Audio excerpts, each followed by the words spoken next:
If you're just tuning in, you're watching The New American Kitchen. I'm your host, Gary Duff, and we're here with Matt Lambert from the Musket Room in New York City. Tell me about your restaurant. It's New Zealand inspired, and it's unique in New York City for that.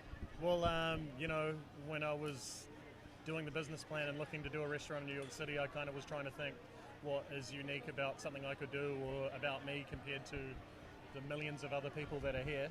And I figured it's probably the fact that I'm from New Zealand, which is a pretty small country in comparison to population. And obviously I grew up there until I was sort of 25, so, I did a lot of my training there. It's basically just want to celebrate New Zealand in a way that sort of nobody else has. And what better platform to sort of bring attention to a cool place like New Zealand than being in New York City, Yeah. So I was already there, and it seemed like a no-brainer. Yeah.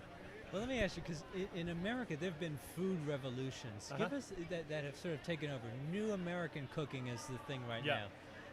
Have there been similar movements in New Zealand? Give me a sense of the context of the culture that surrounds your food. Yeah, I would say the easiest way to answer that is the culture in New Zealand is a bit too relaxed to be putting catchphrases on things to make, not like catchphrases, but almost like a brand name on what's the one-liner on your restaurant? Yeah. It's too laid back for that. People are just like, it's my restaurant, you know what I mean? So what's your food style? People will be like, probably food that I cook, and there's not really a need to sort of define that or give it something. So it's kind of cool in that regard. At the same time, it can be a little bit confusing, I guess. But people have just been quietly going about doing their own thing. And the thing I always talk about really about New Zealand is because it's such a young culture, it doesn't really have deeply rooted traditions. Even in America where you're maybe culturally lacking a tradition as one, you have many traditions where you'll go to a friend's. My wife and I go to her best friend's house every Christmas Day for an Italian-American lunch. Do you know what I mean? That's not such a big thing in New Zealand, We're having roast lamb at summertime and we're probably having a barbecue, So it's just very different. And the other thing is because it's so far away, it's a real fringe culture, So it kind of takes the cool stuff from America, the cool stuff from Japan, and, melts everything together and sort of puts it out in a very non-traditional way, Yeah.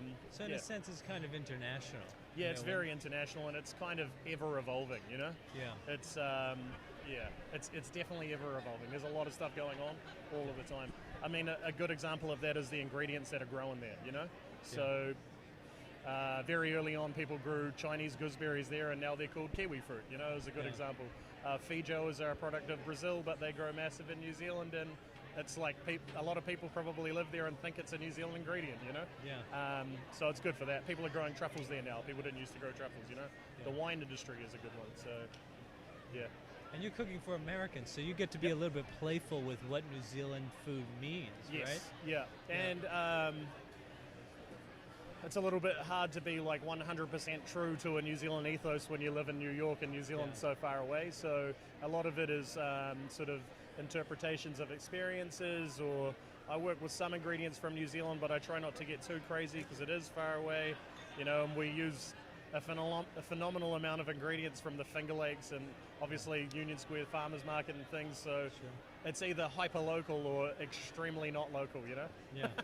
And you're a friend of competition shows, right? I mean, Sure. So when you step out of that kitchen, what is it like to compete with some of those chefs? New York City is very competitive. Yeah. Well, that's the thing for me. I think if you cook in New York, you have an inherent sort of killer instinct, or you're pretty competitive. Otherwise, you would have moved on by now, But so I think that's helpful. But in all honesty, when you get there, it's a little bit more nerve-wracking than maybe you thought, and it's easy to watch these things and say that looks easy, but when you do them, it's like, oh wow, this is not really as easy as I had anticipated.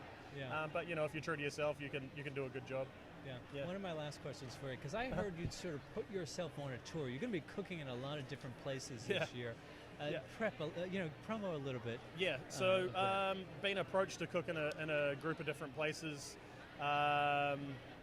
So last year I wanted to just be at the restaurant every single day and be deeply rooted and say no to everything. And this year I've been approached to do quite a few things, and I've tried to say yes to everything. So I can cook in different countries because it's very cool to like learn about different cultures. Obviously, traveling when you get to a certain point in your career is a very inspiring and awesome way to learn.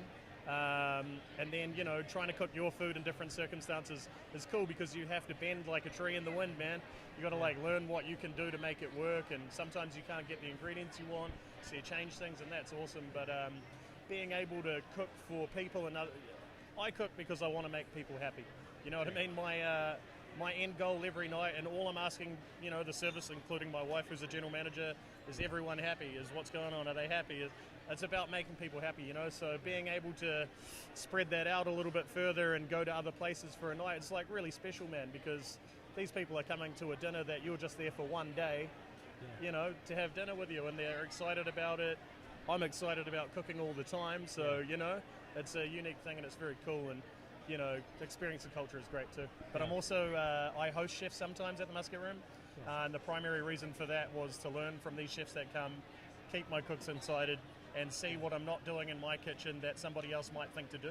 Because, you know, if you line your kitchen up and you do it, you're in that zone. You don't think maybe this could be utilized in a certain way. So that was a good reason for it. And we've hosted some awesome chefs like Hans Villamaki at Sushi Tanaka, Torsten Smith, Evan Ramsik from Norway, and in September we're going to have Diego Munoz in, which I'm super excited about because at one point he was rated number 12 in the world. Wow. So, you know, as a chef, if you're not excited about that, you might be in the wrong profession, you know? So that's in September, and I'm really excited about that. Well, that'll be fun. Yeah.